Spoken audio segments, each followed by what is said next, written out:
Elevate your hatching egg shipping business with Beyond the Egg. Discover the art of premium packaging, master the details of shipping, and create an unforgettable experience for your customers. Enhance your reputation, build lasting trust, and set your business apart as the gold standard. Visit beyondtheegg.com to begin your journey to excellence. Welcome, poultry nerds.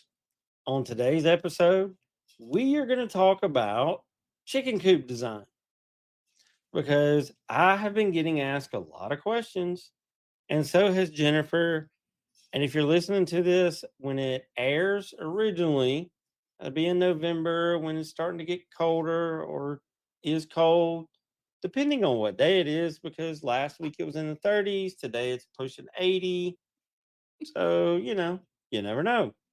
But we're going to talk about that and some different ways to give your chickens the stress-free life to where they can give you the most egg production, the most vigorous chicks, all the good stuff. So would you believe that in less than 4 months, it'll be chick days at the box stores again already? So I see that promos coming up, but not long ago I was in the old tractor place and I heard chicks. Really? And I'm like, this was 2 weeks ago, so I was like, it's supposed to be 30 next week. And y'all got chicks. But I saw on Facebook a video from a pretty well-known hatchery that they were like boxing up their chicks for their last shipping day. And I think that was last week too. Yeah. Yeah, but this year it's been a record deal for chicks because everybody wants chicks. This year has been extremely odd. We have sold more than ever, shipped more than ever, and it really never quite slowed down to the last couple weeks, really. But this generally, we'll just take 2025 out of the equation right now. Generally, right now, we're prepping for holidays, we're prepping for breeders, we're dreaming of the coops that we want to build for the spring chicks we're going to buy. I see breeders are putting together their wait lists and their pre-orders, and the hatcheries are doing the same thing. So I thought, let's, for everybody that's redesigning or designing their coops, maybe we could offer our 2 cents on some things we have learned over the years and things we would change if we were to do them over. So my first thing was to compare, contrast fixed structures like coops with runs to chicken tractors. And we both have both. Yeah. And I got to say, I'm a huge fan of both. They both have their place. I really like chicken tractors because you can cram a lot of birds in there. You can move them to a fresh salad every day or two so you don't wind up with a smelly mess when it rains. There's a lot of pluses to it. Moving them every day can also be one of the negatives because that's a lot of work. I have some pretty elaborate coops, I would say, because David likes to build me really nice stuff. And mine are approaching 6 years old at this point. If I could go back with the knowledge that I have right now, I would not have them. I would do all tractors. Believe it or not. I would. First of all, of course, I have Illuma coops because you taught me into them and I love them now. And they're pricey, but even at that price point, they are significantly cheaper than what I was built. Yeah, I had somebody ask me about them the other day after another show, and I was like, look, if you're looking for a cheap way out, then you need to keep looking. But if you want a one and done, I don't have to worry about this thing for 8 or 10 plus years, then aluminum coop may be the thing for you, because I have built some pens lately, and by the time you factor in wire, post holes, wire, aerial netting, a place for them to hide from the weather, what you're going to do with the ground to keep it in shape, to make sure you don't oversaturate it with too many cute chicks, all that stuff, you're monetarily, you're right about the same. But then if you like to think that your labor is worth something, then you're going to spend more money building something than you would get an aluminum coop. Hour and a half probably for your first one. Put it together and roll it around. Mm-hmm. There's other things that I didn't even think of when I was making our outline as far as the fixed coops. Now, I really like my fixed coops, but you do have to have some ground management as far as the runs are concerned in order to keep grass in them. But we get droughts, and then there's nothing you can do at that point. It just turns to dirt. But when you have a fixed coop and a fixed run, then you have to mow around it. You have to weed eat around it. You have to rebed inside of it. You have to maintain the netting and the wire and make sure predators can't get into it. And you have to deal with rat tunnels because it's all fixed, it's all stationary, and the critters know that too. So Everybody likes chicken. yeah. And so while I really do like my fixed coops, there is maintenance that goes along with it that you wouldn't have with the tractors. Now, we both have Alima coops, but there are other tractors out there. I think Joel Salatin has a nice one that has a blueprint that you can get offline or something. If you live in a very windy area, you need to keep that in mind. And you need to build it to your weather, basically. Yeah. But if you're mowing the field and you move the tractor, then you don't have anything to weed eat around. You can just move it and keep on mowing. So there's less maintenance just there. And because you're moving it a lot, the rats don't ever get a chance to make Figure a out home. where it is. Exactly. And then once you move it, of course, I've got 50 million ducks running around out there. So once you move it, the ducks clean up any feed that might have been spilt. And if an egg gets crushed or something, the dog cleans that up. Oh yeah, they'll clean that up quick. Yeah. So there's nothing left. You just have basically green stripes in the field. Ultimately, I have a field set aside that I have planted a bunch of apple trees in. And now, granted, they're only like 4 feet tall right now, but my plan is to run the tractors between the rows of fruit trees. Yeah. I'm excited. I started tractoring across my front yard a couple of years ago because I couldn't do anything to get my grass to look decent. And I had these tractors I was wanting to demo and try out. So I was like, hey, you know what? Bump it. Let's do it. Put a couple chickens in here. Bam.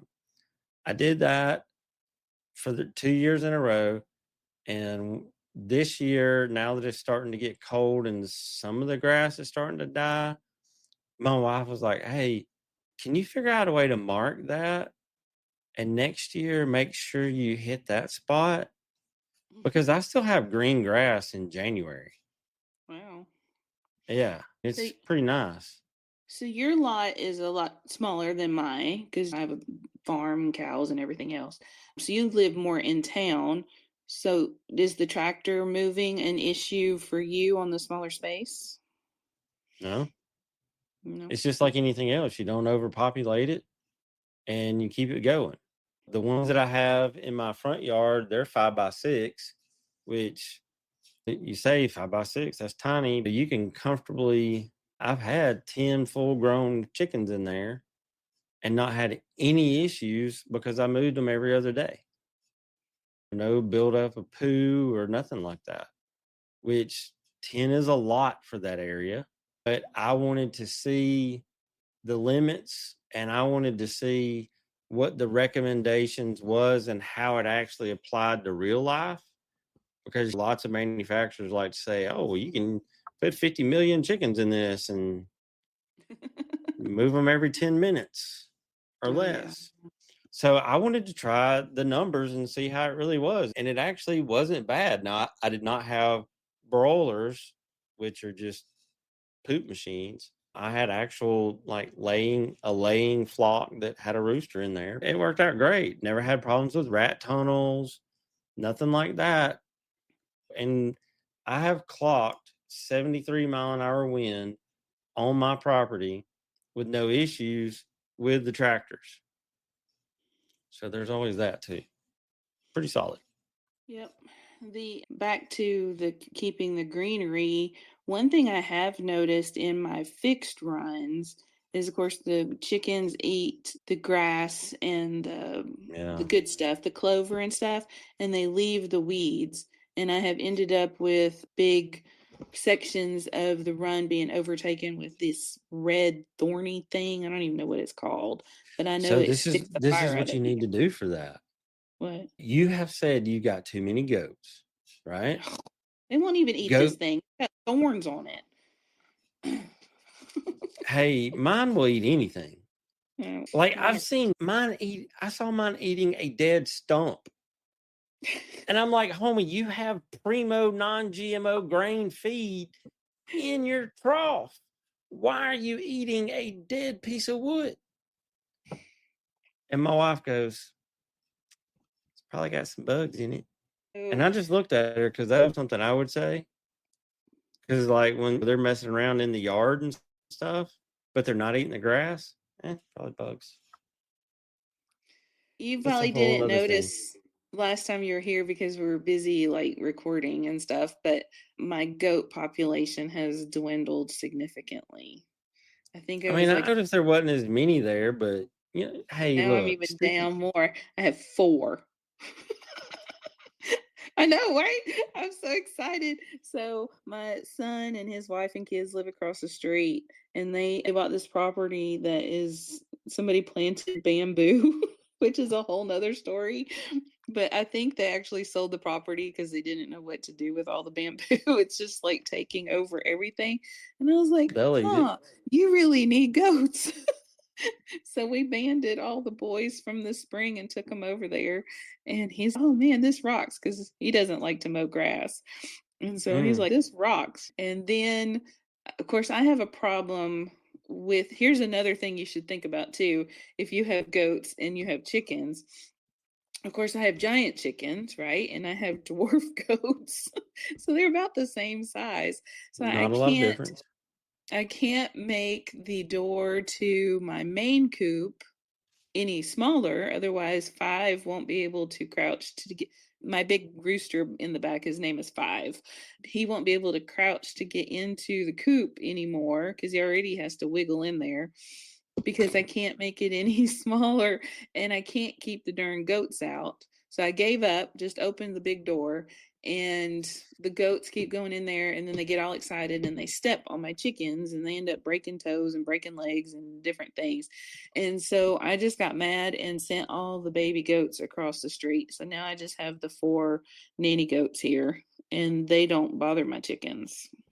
Over there, you could take a tractor or something and outline the property, put up some hot wire, turn them suckers loose. They'll have it under control in no time. Oh yeah. So I think I had 13 and I have 4 left. So they've got 9 over there now. And the kids are just loving them. They buy animal crackers and they go outside and feed them animal crackers. Hey, that works out great. I need to find a couple females, a couple of does. I can't help you with that. You had all males in the spring. So that would be actually another thing to consider if you have other livestock, how those are going to interact with your coops. So for example, last year I had the bright idea to wean my piglets and put them in my runs and let them root up all the rat tunnels and stuff. And it worked fantastic. The problem is Piglets grow, I don't know, 50% a day, it seems like. So by the time they went through all 12 of my runs, which was an experience moving them from run to run, they had torn up quite a bit of fence. So we will not be doing that again. Of course, I So got rid of the pigs. I discovered something the other day. Apparently, one of my other pigs was pregnant. Oh no. So how many do you have now? Like 4 littles. They're like the size of this water bottle. Oh my goodness. And they're already eating feed. I told you if you sprinkle them with water, you get more pigs. Apparently. Yeah, I told So you. I got a IBC tote, put it upside down, put a feeder in it just for the little pigs because pigs are pigs. And I had to put a couple concrete blocks on top of it because the others were trying to move it and actually anchor it to the ground. But now the little ones run in there to get away from the big ones and to eat, and it works out great. But again, that's all things like if you have those or goats or whatever, that's all stuff you should think about when you think about your chickens and how you're going to set up if you're going to do runs or if you're going to do tractors or what you need to think about your goals and what you have, and you need to make sure everything works together. And as animal math takes over, as we talk about goats and pigs and stuff, tractors are movable. And if you build structure, you're kind of built in there. So, just a side note, because we don't ever do side notes, didn't you at one point have your coonies in the Illuma coop? Yes, How'd that work? it actually worked great. And on that subject, they actually have a kit now that you can get that's designed to whelp pigs. It has like little sections in it, whelping station, water, all that stuff for the little piglets. And I did get a thank you for that idea because I was like the third or fourth person that had tried that. So they started developing it a little further to make it a thing. They're built solid. I had pigs that weighed 15, 20 pounds that ran pretty strong, that was running out of their pen. And one of them ran through a dip net, broke a like less than 2 week old dip net. And so I was like, bump this. I'm going to keep y'all safe. You're going into the Illuma coop with the chickens. And it was hilarious watching them drink out of a Plasson Bell water. Because once they figured out there was water in it, they would go push it. And as it would tilt, the water would come out and they just drink it. Interesting. So, yeah. I wouldn't try that with big pigs, though. They'd chew on it. Okay, so let's talk about, now that we've done pros and cons of the two, let's talk about why you really need more than one. Even though you think right now that you only need 4 laying hens, that will never happen. We're just here to tell you that will never happen. You will end up with 22. So you need more than one pen for various reasons. First and Well, foremost, at this point, you're 20 minutes into this podcast, and we're enablers. yes. We will admit it. And when you say I'm getting 4, like she said, 20, 30, maybe. Heck, years ago, I convinced my wife to let me get a couple of chickens so we could save money on eggs. And she's just ignored it ever since. We started with 10. We'll be right back. Looking to rock some seriously comfy gear? If you love chickens and you're all about that fun style, then Chicken Box has got the perfect t-shirts for you. From quirky designs to classic looks, their shirts are as comfy as us chicken tenders deserve. They even have a subscription service so your coop doesn't get bored. Head over to PoultryNerdsPodcast.com and click on Chicken Box to get your comfy shirts and support the podcast.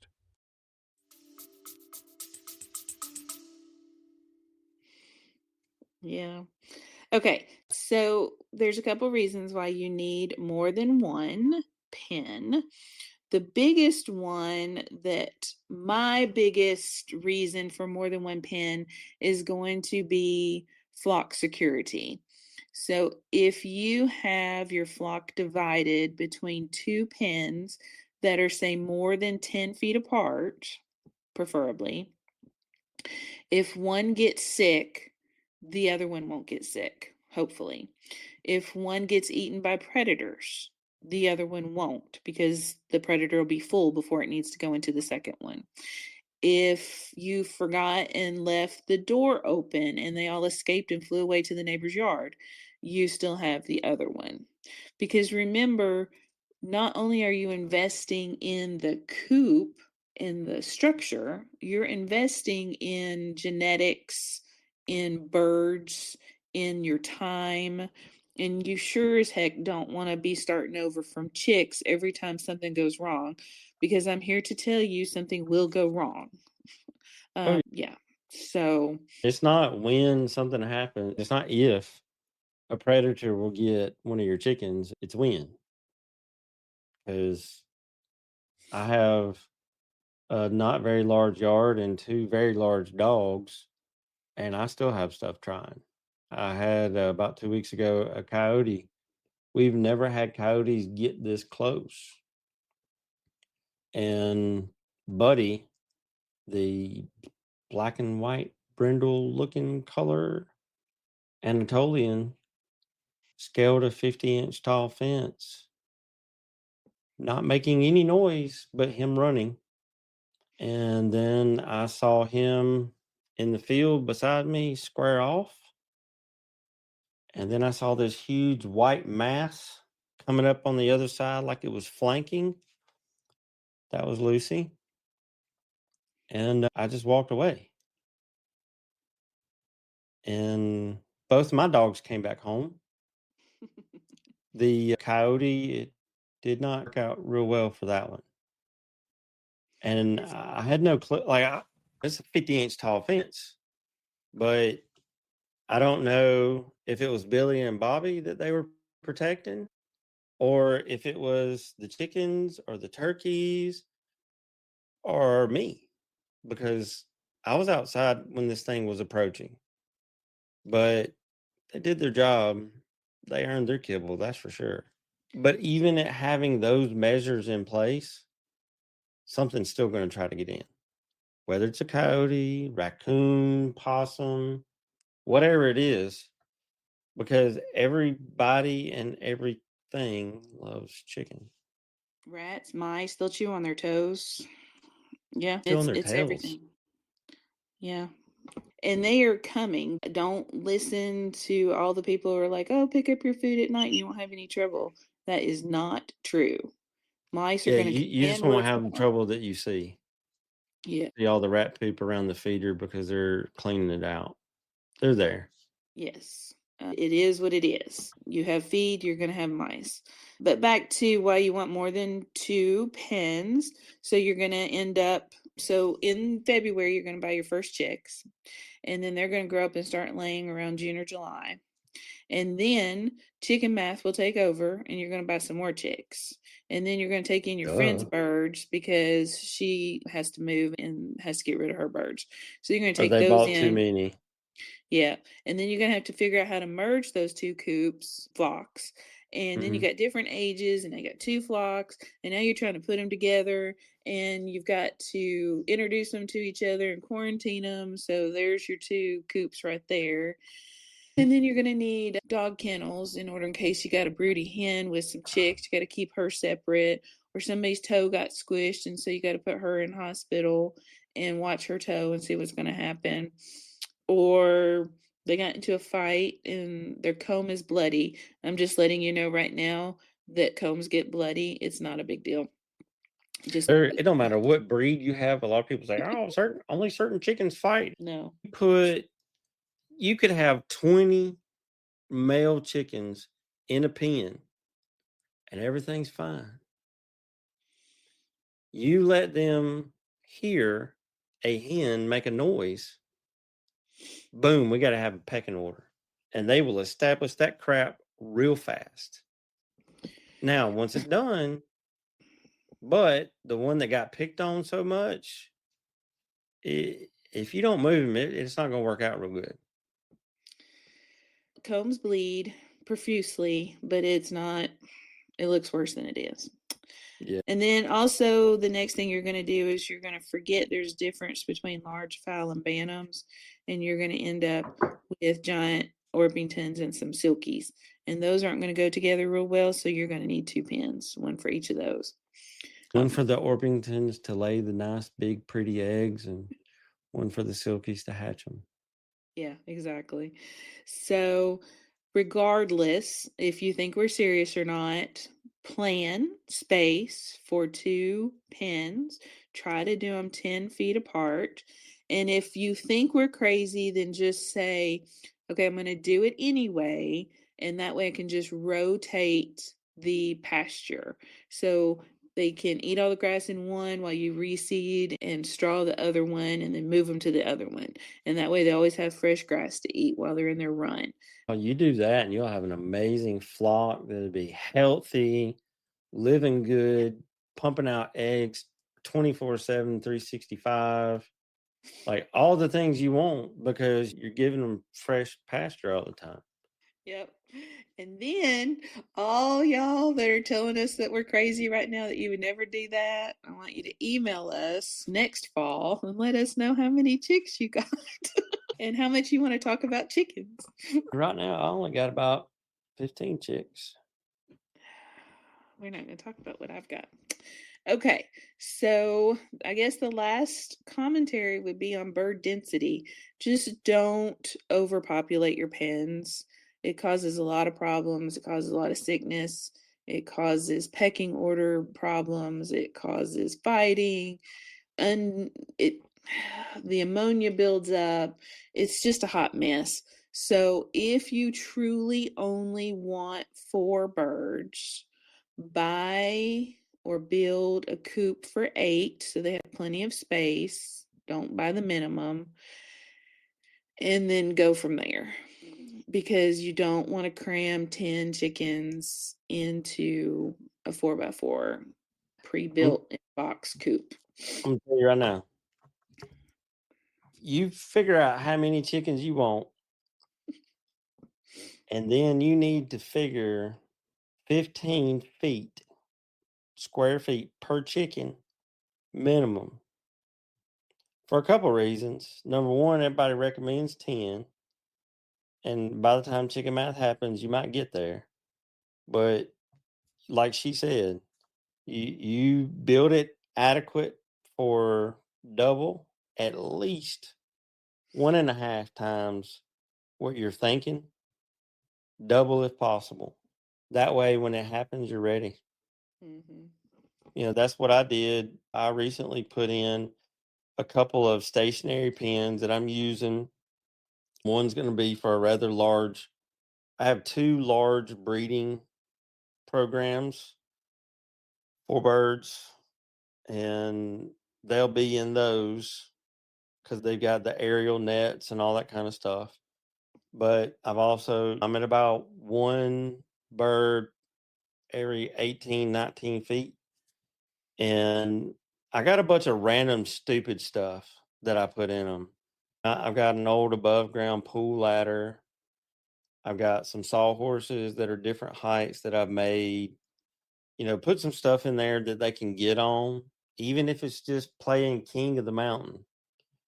I have in one of my pens the bottom of a 55-gallon drum, like it's 10 inches deep or something like that. And you would think, well, that's heavy. They're not going to knock it over. Bull crap. I have seen them up on top of it, and I've seen them in it, and I've seen it on its side. But if you get crap like that for them to play with, they're not going to be as abusive to each other. Dirt baths too. Make sure they have loose dirt to play in all the time. I go through mine with a rototiller and lime pretty regular. Yeah. Oh, and that's the other thing we didn't hit on. If you have a fixed coop, you've got to rebed it and clean it all the time. If you have a tractor, you just move it and mow it. Yeah.